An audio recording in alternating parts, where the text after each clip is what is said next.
Hello नमस्ते गाइजहरु। अब हामी चाहिँ यता तिल्चो लेकमा जाँदैछु। तिल्चो लेकमा यता गोराको सर्भिसहरु पनि रहेछ। अब यता यो मानाङको बाटोमा यो दामी सिन देखिरहेको छ, गोराहरु छ।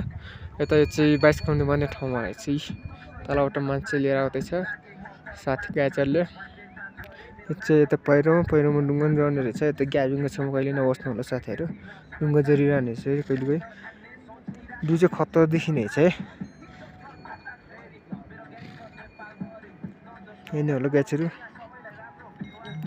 लाइक र कमेन्ट सब्स्क्राइब गरिदिनु होला। यो चाहिँ 22 किलोमिटरको टोयलेट हो।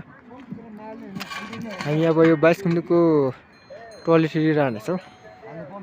अब यो साथीहरुले टोयलेटहरु सफा गर्न लागेको छ। यो 22 किलोमिटरको टोयलेटहरु अहिले फोहोर रहेछ। यस्तो त लास्ट बस्न आउने साथीहरुले यता गाइजहरुले चाहिँ यता यो टोयलेटहरु सफा गरेर रहेछ। गाइजहरु टोयलेट लास्टै फोहोर छ। टोयलेट भित्र पस्न सकिरहेको छैन। यता आउने पानीको सुविधा रहेछ। यता फाल्दिनु पर्छ नि, पानीको सुविधा रहेछ। यो चाहिँ सबै सफा गर्दै रहेछ गाइजहरु। लाइक कमेन्ट एन्ड सब्स्क्राइब गरिदिनु होला। हामी अब तिल्चो तल गएपछि भेट्नेछौँ।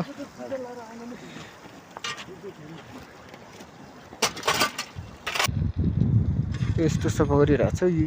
यता यो 22 किलोमिटरको टोयलेटको दाह्रो एन्ड टोयलेटहरु सफा गरिरहेको छ साबुनले।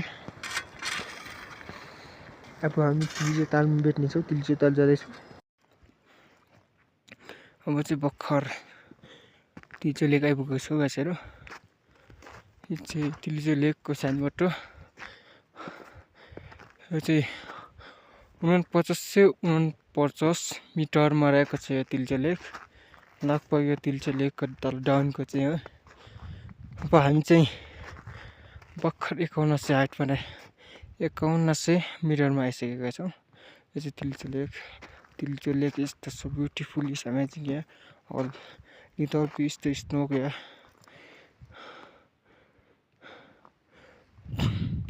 यता चाहिँ भ्यू टावरको सिनहरु त्यो गरिरहेको छ, काम गरिरहेको छ। भ्यू टावरको काम सुरु हुँदैछ गाइजहरु।